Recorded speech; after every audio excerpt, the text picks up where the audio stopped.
Hi, guys. Welcome back to Hear Me Out. I'm E. I'm Dee.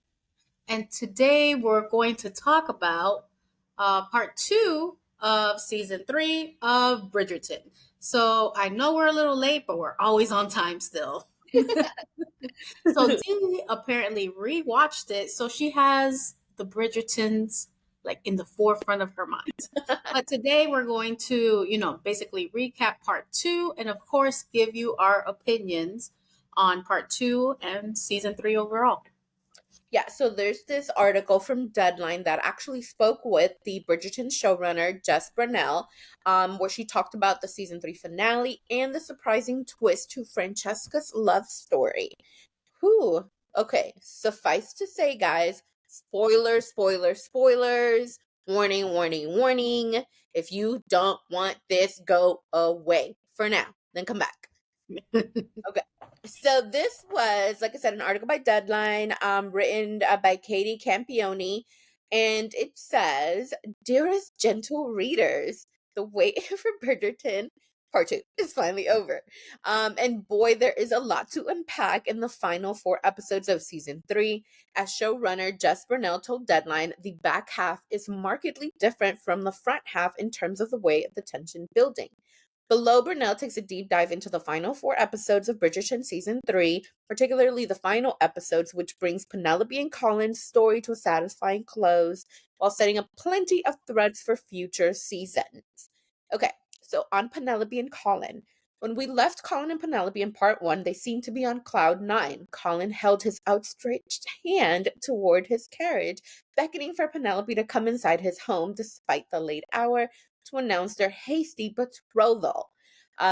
It's hard to feel excited for the happy couple, though, knowing Penelope's secret identity as Lady Whistledown could be revealed at any moment. I think we're living in a more playful rom-com space in part 1, and then when we get to part 2, there are some secrets threatening to come out. You have the tension with Whistledown, the tension between Penelope and Eloise, with the added complication of Eloise learning Penn is interested in her brother, Burnell said. The couple is able to live in their engagement bliss only for a moment before Colin knows the truth. The reveal comes after 2 joyful, if little tense, episodes in which Penelope tries to figure out how to tell Colin the truth. Of course, pressure is coming from all sides as Eloise threatens Penelope that she'll tell her brother herself if Penelope doesn't come clean. Only Penelope doesn't have to come clean after all, because once Colin follows Penelope to her printing press, he knows she is Lady Whistledown.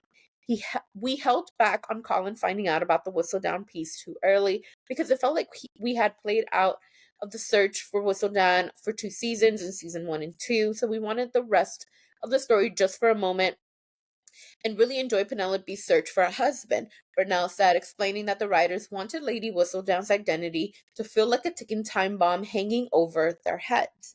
She continued, "What it allowed us to do was spend some time in the love bubble with Colin and Penelope before we have to create real conflict between them.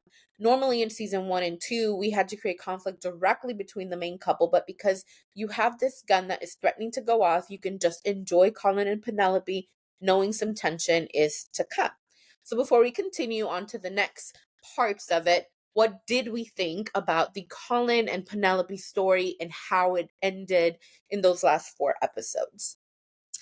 Now that we read this recap, I guess I kind of appreciate that they did have this little love bubble, even though we know Penelope has been gaga over Colin for like 3 seasons already. So Yeah, this is new to Colin, old for Penelope. right. But I guess it was nice, especially that moment. I think it was in part one where she was like, just kiss me because nobody might never kiss me. And, everything is just so dramatic. And then he falls in love. Then he's trigger happy. I don't know. But, um, you know, aside whistle down, I really didn't like the perception that, they try to build with Colin, like the way we see him, because they try to make him, and I know I keep saying this stud, this guy who is so worldly, Yeah. and in the part one, I think we saw him with like two women. Mhm. This could get rated R, guys. We saw, so he was, the persona was that he was macho and grown. And we saw episode 4, that whole carriage scene, which Mhm. was a little too spicy for my liking, because I don't think it's very true to Bridgerton. I think it's getting kind of raunchy or skanky. We saw season 1 with Daphne and Simon Hastings, of course. The Mhm. worst thing that happened was this kiss that made them, get married. Then we saw the more spicier scenes with Kate and Anthony, right? So it's like building up this extra sexiness, I'm gonna call it that, that is just not realistic to me in the time, you know?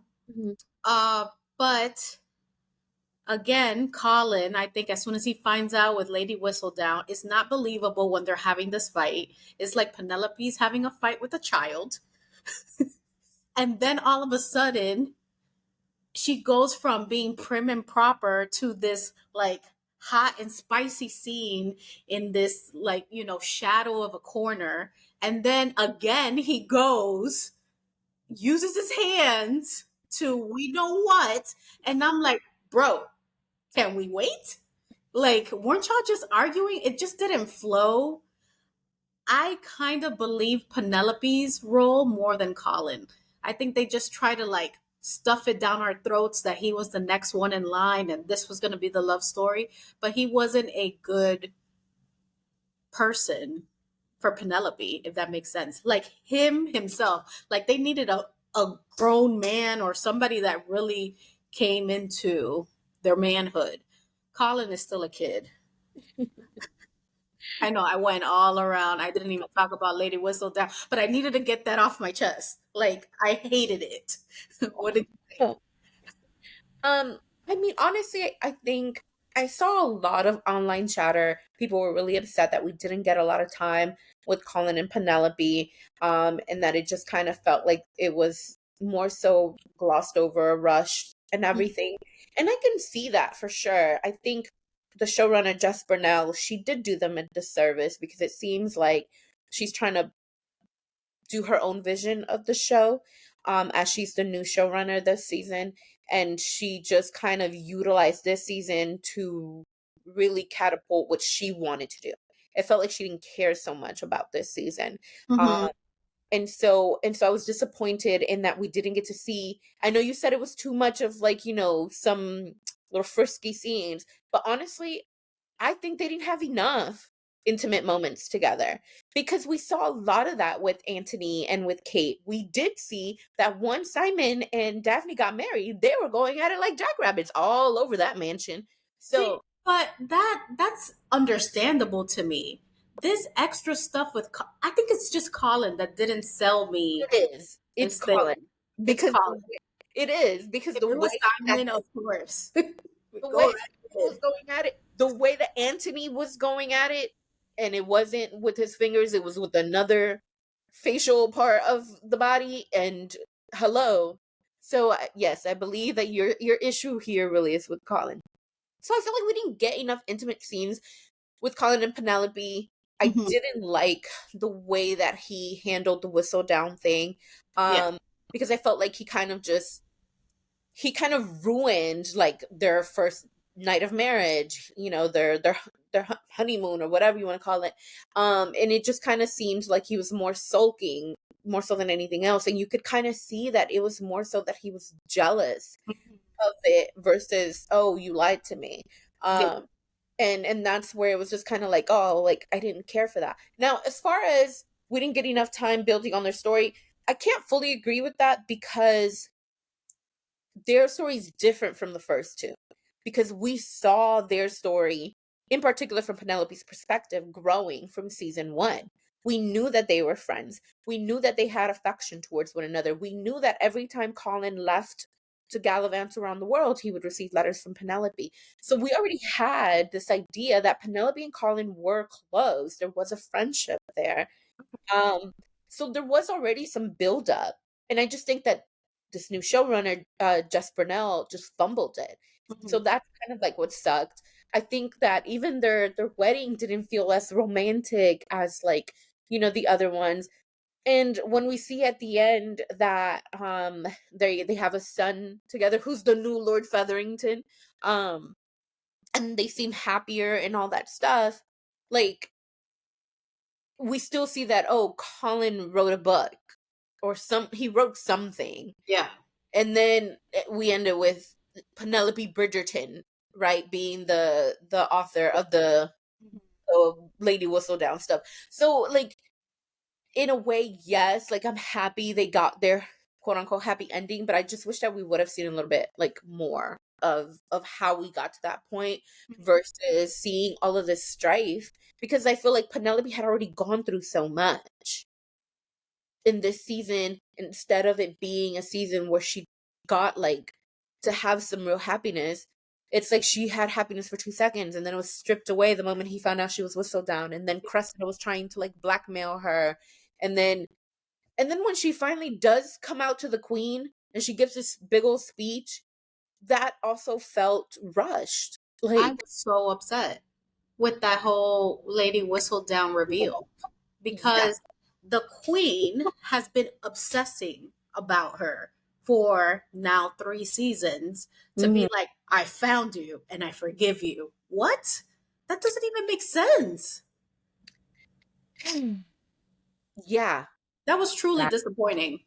That's not what I expected, honestly. As far as like that whole showdown, I really thought there was going to be more teeth to it. Yeah. Like there's going to be more. And I get that Lady Danbury had a hand in it, where she kind of like helped the queen see that maybe it isn't such a bad thing to have a lady whistle down when they were playing like that little chess game together. Mhm. I get it. But again, I feel like there should have been some repercussion, because we've been getting teased for 3 seasons Yeah. that there might be repercussions to her being Lady Whistledown, not just from the Queen, but also all these people that she's written about. And then that's not what ends up happening. Um, I was expecting like a Game of Thrones, like she's gonna go to jail. Like I saw all these different extra dramatic things. I don't Yeah. know why the Ramsey Bolton scene came to mind. Gosh. Like I know, but the dramatics of it, where Sansa took him to like that jail area, so the The dogs, kennel. yeah, to the dog kennel, so the dogs can basically, Yeah.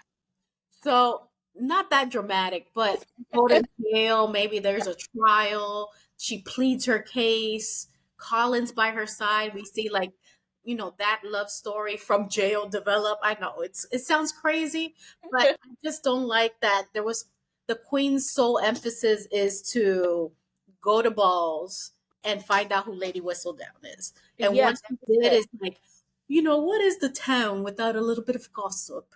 What? No. And it seems like, and I have this torn relationship or torn thoughts about Lady Danbury and Queen Charlotte, because it seems like Lady Danbury Mhm. is the real queen, like the puppeteer, not the puppet. I mean, Well, the person, yeah. Yeah. Puppet Master. the puppet master, Well, because she's the one that provides Queen Charlotte with these ideas, or it makes her more enlightened, see things this way, which is my way, and then Queen Charlotte follows. or if we're gonna stick with Game of Thrones, she could be the hand of the queen in a way, who's advising her. But I if suppose. you did see Queen Charlotte, so she did definitely from an early age manipulate Charlotte. Um, Mm-hmm. so I think there's definitely a lot of merit to that. The other thing that I also just really was like kind of kind of like on the fence about was the fact that there was, I feel like it kind of just they all just let it happen because she's a Bridgerton now, and like the Bridgerton family's so protected. Yeah. um and so it just was one of those things where I was like, man, but it would have been nice to have seen like, oh, finally some kind of strife, real like strife for them, right? Because otherwise they're they've just had happy-go-lucky lives, aside, of course, from the situation with Lady Violet Bridgerton's husband passing away. Aside from that, what kind of real strife has the Bridgerton family, had to deal with? Um, Mhm. so that would have been an interesting, I think, dynamic to kind of explore, but alas, we didn't go there. We could have gone with the Cressida narrative when she was trying to Mhm. bring Lady Whistle down, and then the mom said, "Well, we needed to knock him down a peg." Kind Right. They could have elaborated with that a little bit. It's just it felt rushed. I don't know why Netflix is dividing this. First of all, I know. only 4 episodes. I'm like, what? 2 parts. I think it needs at least 2 other episodes. Yeah. Everything was just so rushed, and I don't know. If this is what Bridgerton is going to be, then it's gonna suck. Well, I think that's the showrunner. The fact that they had this new showrunner, I think that's the problem. Yeah. And we're gonna get into why there's more issues with the showrunner. Okay. Okay, so love matches for future seasons. In a departure from previous seasons, Penelope and Colin isn't the only love story unfolding in season 3, which has also begun unraveling Francesca's rather complicated journey toward a happily ever after. In addition, the season sees Benedict quite infatuated with a woman named Tilly Arnold, who opens Benedict up to exploring his sexuality when she encourages him to engage in activity with herself and another man. Then there's Lady Violet Bridgerton, who seems to have her eye on Lady Danbury's brother, Lord Anderson. The final few moments of the finale set up for more to come on all fronts. As Burnell says, they balance the stories with much difficulty. Quote, the overall theme of the season is about stepping into your true self. And so that's something that I think you'll see come across almost every storyline, she said, adding that there are a number of practical reasons for beginning to tee up those future stories in the middle of season 3. As the older siblings have gone off and gotten married, we want to make sure that the Bridgerton drawing room still feels full, she explained. So some of those younger siblings, we thought it was time to start bringing them to the forefront. So, on gender bending Francesca's story. Oh, this is the one right here. One of the bigger twists from the final episode is the writer's decision to gender bend Francesca's love story. Book readers will know that, as Burnell says, her story has a few more twists and turns than the rest, meaning that after she and John get married, he dies of an aneurysm and she eventually marries his cousin Michael, who inherits John's title after his death. Well, in Shonda Rhimes' adaptation, Michael Sterling is actually Michaela Sterling. And in case anyone had any doubts about the direction Francesca's story will be going, Burnell said, I've been pitching the Francesca queer story from the beginning. When I read her book, I, as a queer woman, really related to her book. Maybe in a way Julia Quinn didn't intend, but a lot of Francesca's book is about feeling different from her family and from the world around her and not really knowing why, she said. In the book, I think it's mostly just about being introverted. But I think for a lot of queer people, not every queer person, but a lot of queer people, that sense of feeling different from the time you're young is part of our story. So it felt like a natural one to gender bend. Burnell refrained from giving any details as to how exactly the story will play out. Since John's cousin is a woman, it's not likely she would be able to inherit his title upon death in the Regency era, unless the provisions set forth when the title was created allowed for such unusual circumstances. This could mean the writers will take further liberties with Francesca's story, or perhaps they will find a way for her to inherit the title. No matter what, Burnell says that this is no queer tragedy. There are certain elements of her story, historically, that allow us some wiggle room in terms of creating a happily ever after, which we very much want to have. I think when approaching a queer story, it's very important to me that in this world of happily ever afters, you are able to see a queer happily ever after and not let it be queer trauma. So before we continue to the next part, what do we think about this Francesca story? Um, there was a lot of, I think I read too much of social media's thoughts. When I initially saw it, I just saw her as an introverted person. I could relate because I think I'm introverted sometimes, or at least I was, Mm-hmm. right? So her having this relationship with what's his John. name? John John Sterling. Sterling, right? Sterling, yeah. Yeah, with John Sterling, and they're just staring at the wall, which was such a funny scene. And Yeah. they were just so content, and the family couldn't understand. It's like, see, like love is different for everyone. Yeah. So Violet had expressed, your dad basically swooned me, and our love story was XYZ. And then Francesca's over here, not even having a conversation, and she's completely happy about it. Yeah. But on social media, we did see that they thought that she was in the spectrum. And I'm like, oh, I mean, I guess, okay. But then we just read this, Mm-hmm. and I'm like, okay, so which one is it? Now I'm confused. Like, Mm-hmm. why the so much deviation from the actual book, I think, is the question. Well, that is something that for several days, if not weeks, I saw people online being very upset about. Yeah. Because on the one side, um, what okay, before we go into that, the show itself, the episodes we saw, I enjoyed to an extent Francesca and Michael's relationship as it was unfolding. Because it seems like they had some commonality that was very different from all the other couples. And I liked that.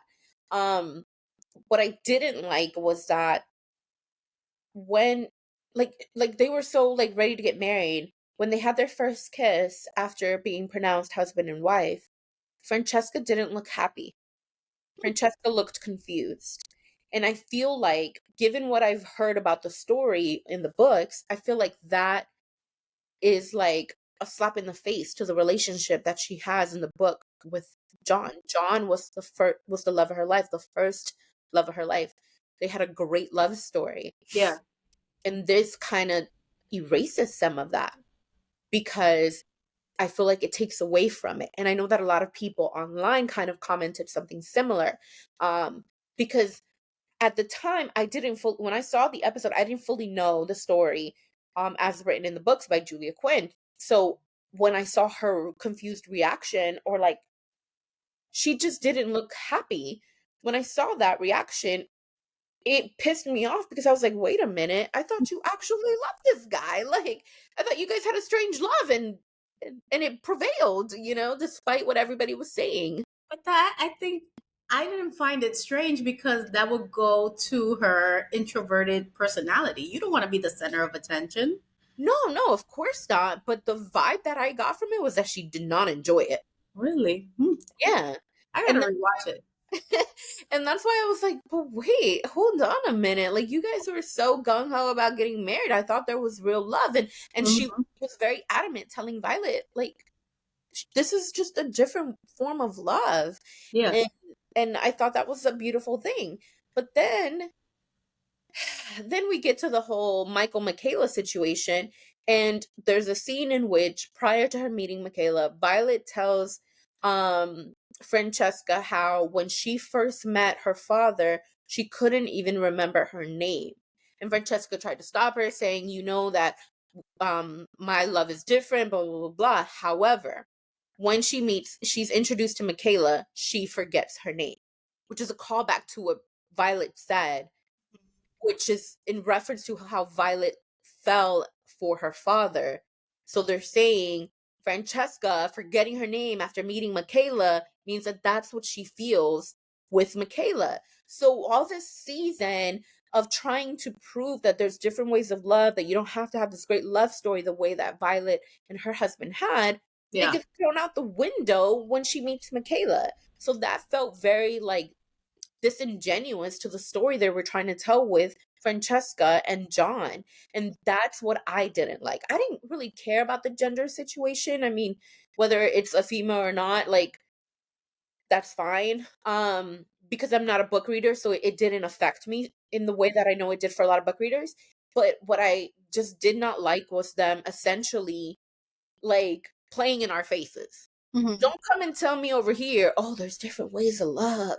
And it doesn't have to be the way you say, Mom. And the next thing you know, oh, yeah. But aren't our parents always right for the most part? Isn't Violet always on point with her kids? That is not the point, ma'am.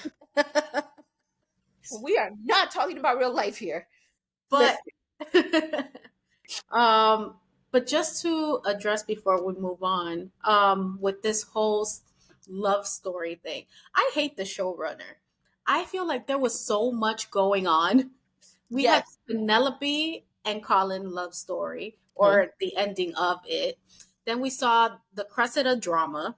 We Mm-hmm. saw Francesca and John Sterling getting married. Yeah. Then we see Tilly Arnold and Benedict and their escapades.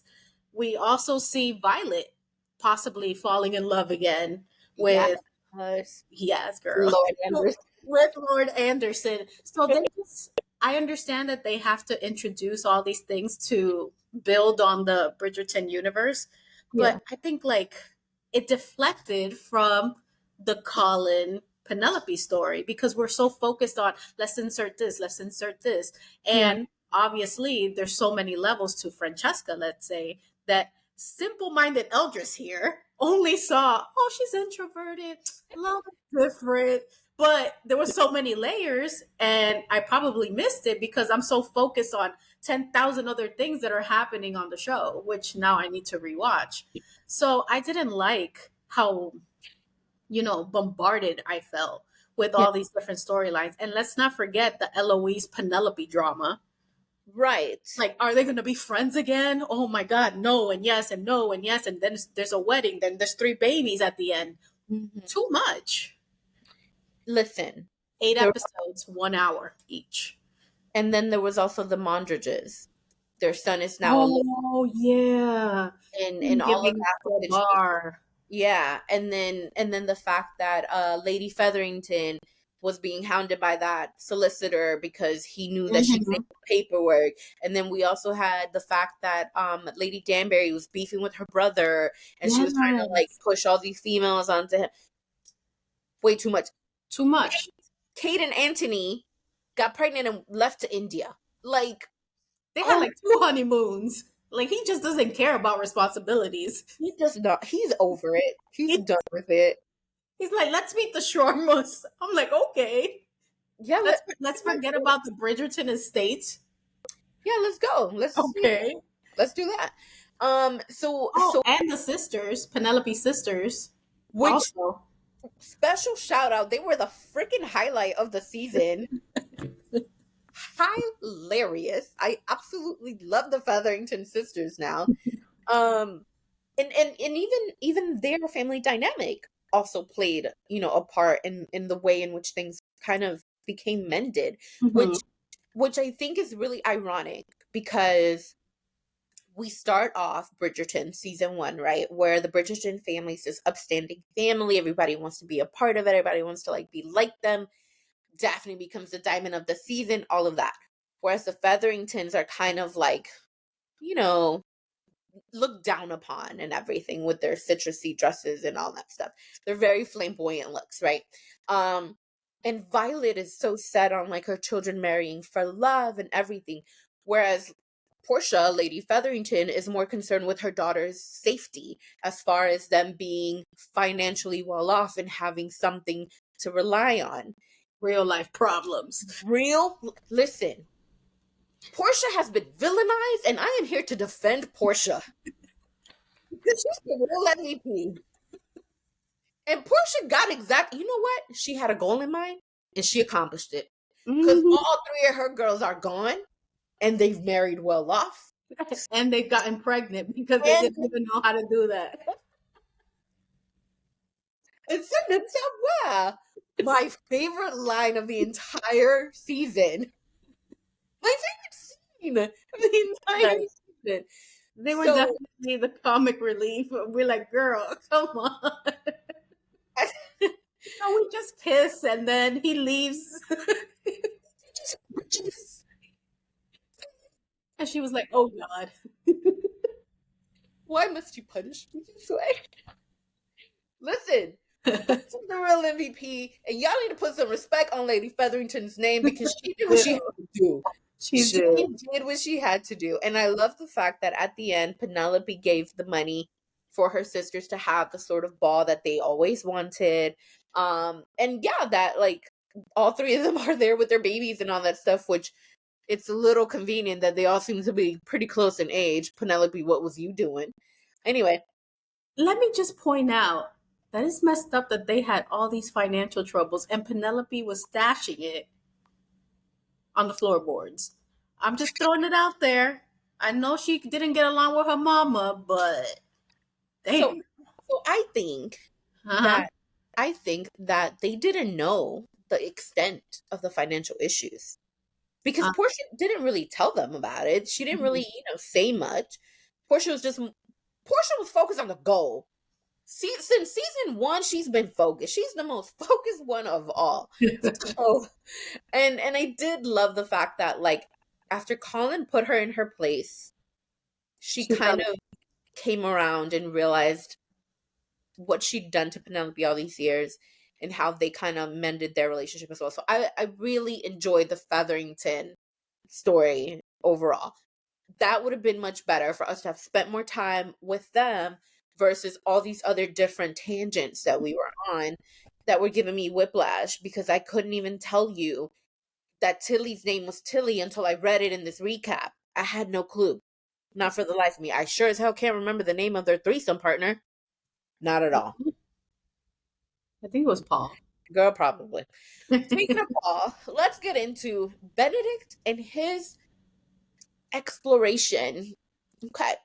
So Burnell also teased audiences haven't seen the end of Benedict exploring his sexuality.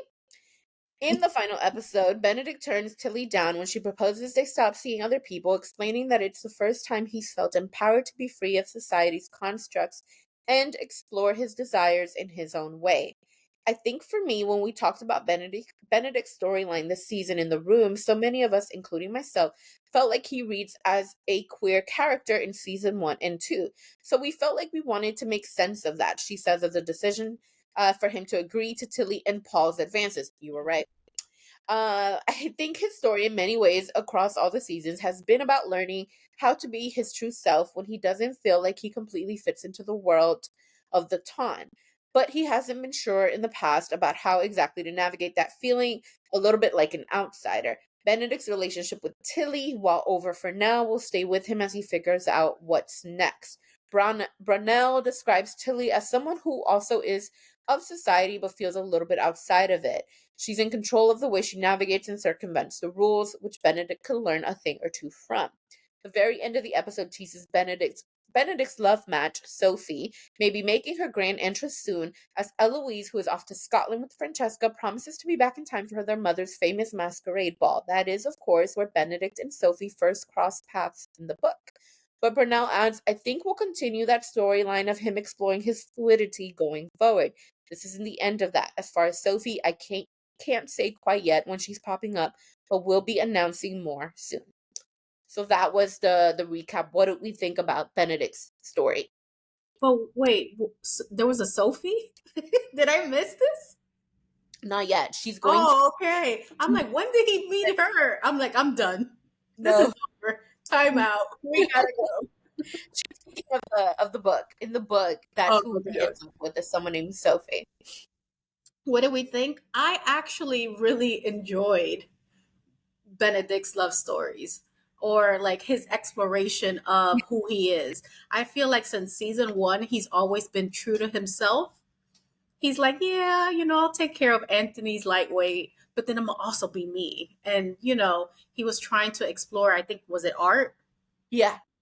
His art. And then we see that, he's a little smitten, but he doesn't know how to navigate that. So when he meets Tilly, it's like the male version of him. Mm, Like they yeah. just want to have fun and, explore their sexuality. And then bringing Paul in, it reminded me of Prince Oberyn, like Yeah. how Prince Oberyn was, in Game of Thrones, just so open and Yeah. fluid. And it's like, oh, that's interesting. So it seemed believable. It seemed very true to his character, not like this Colin guy. I don't know what they did with him. Well, let this go. Not like they did a disservice to Penelope. Penelope is the grown one, Yeah. and For he's only what in his early 20s. It shows, okay? It shows. Day. But I love Benedict. So I am glad that we have reached that point where he does take that step because yeah, very much so in the first two seasons, you kind of got that vibe from him. And now I think it makes sense why they didn't jump into it right away, that Hmm. it took time for him to get there.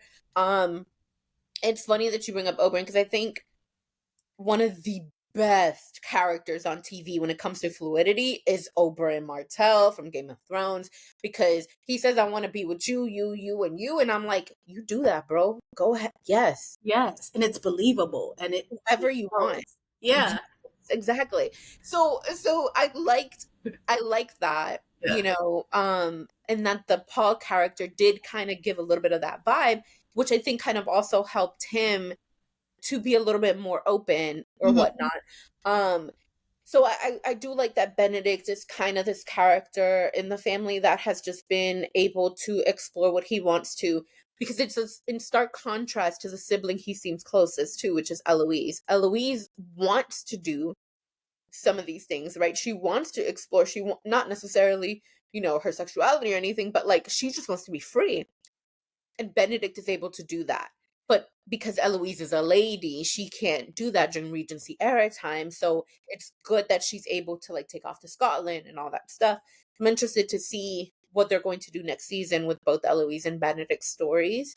Um, and also I find it interesting how like people I didn't like honestly, I did fast forward through some of the scenes where the threesome was going on because I was just like, okay, I don't need to see this. I believe you. Um, but but I find it interesting that people don't seem to be making an uproar about the fact that Benedict is seemingly fluid. Um, but everyone seems to be so upset about Francesca. Take the book out of the equation. Like, why be upset that Francesca has this queerness in her? But then not be bothered by Benedict having, the same thing essentially. Um, I don't know about other people, but like I said, I didn't see it with Francesca at all. Benedict, since season one, they've been, yeah, dropping little clues. Here, Francesca, they introduced us to her. They introduced her introvertedness, her relationship. She got married. Like, it's no room for, like, at least right. I didn't see it. You saw more than I did. But maybe that's why. Yeah, I guess so. I mean, I don't think I saw that in her either. Like especially that first half. If anything, I see it a little bit in Eloise. I thought Yes. that she's going to be like Yeah. Benedict's counterpart in terms of like fluid and finding out, because Hmm. she's giving me very, I know I keep talking about Game of Thrones, Arya Stark. Oh Arya yeah. Stark vibe. She's Yeah. off to Scotland trying to explore, and she's against these social norms. So Yeah. I think just her being against the norms will what's a way, to be different than your siblings. Yeah. That's true. So I saw that with her, but Francesca, she just wasn't, to me. She was just introverted. Yeah, I definitely saw that, like, in the beginning. I just saw that the introvertedness, that sort Yeah. of, wanting to just be, like, on your own or whatever. And the only reason I picked up on the thing with the Michaela situation was because she forgot her name, and that is exactly what Violet had said to her a few seasons before. I think it was maybe right before she married John. So anyway, that was one of those things where I was just like, okay, I mean, Hmm. again, it didn't bother me that Michael became Michaela or whatever, because I'm not one of the book readers, so it didn't stick with me. I know that like a lot of people have spoiled things. Sorry, book readers, you have. A lot of the book readers have spoiled things, in particular about Francesca's story, because yes, as we read in the thing, John does end up passing away, and that was a great like impactful thing for Francesca, but also in the books for Michael, because apparently they both loved John.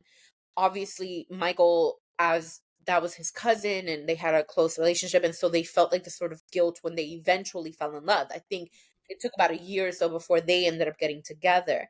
And at the time in the books, apparently Francesca also went through like fertility issues with John, and it wasn't until she married Michael that she was able to have children.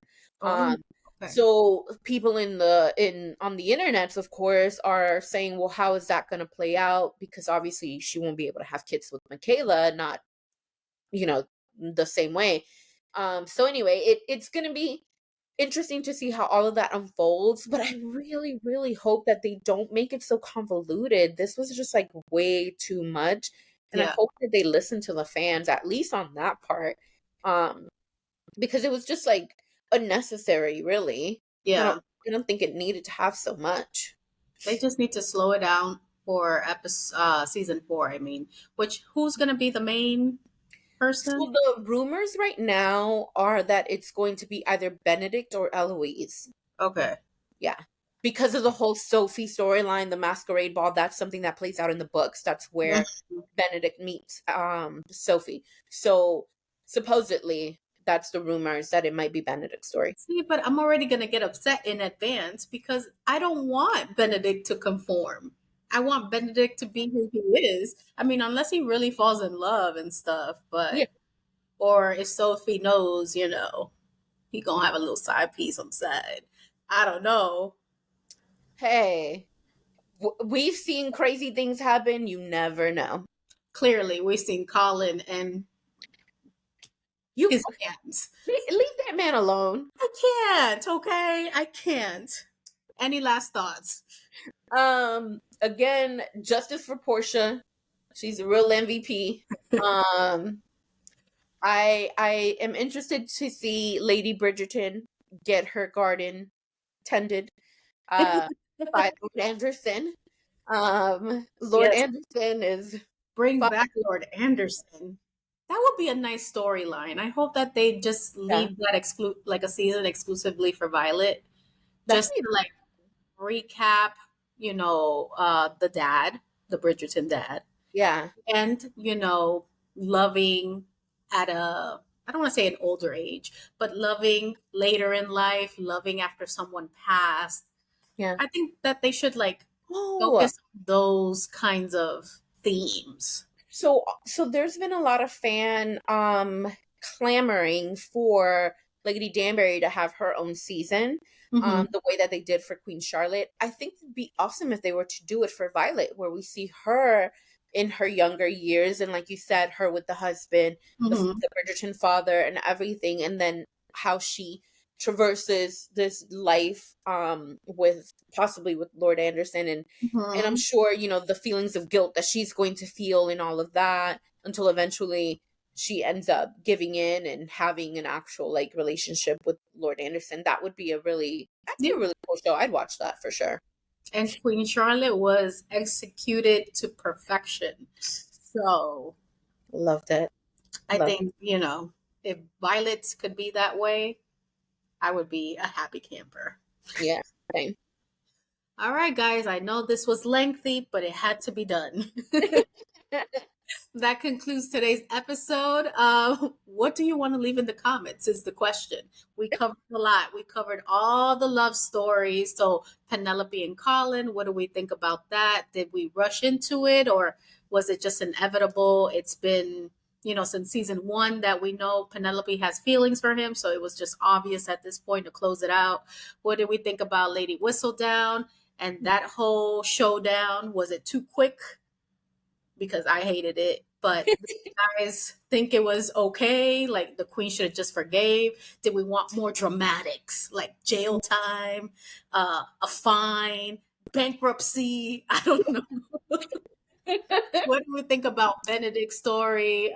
I guess Eloise, Francesca's, Mhm. everybody else that we mentioned. It just a lot happened this season. And what are we expecting for next season? Yeah. Let us know. But that concludes today's episode. If you haven't already done so, please subscribe, turn on the notification bell so you don't miss any of our videos. Also, please share our video. We're trying to grow our community so your friends can be our friends, so we can all be friends. We also have social media, which Steele tell you about. We are on TikTok and Instagram at Hear Me Out DNE. So make sure you guys like, follow, share, and comment. You can also listen to the videos in podcast format via Spotify and YouTube Music. All right, guys. We'll see you next time. Peace. Bye. Bye.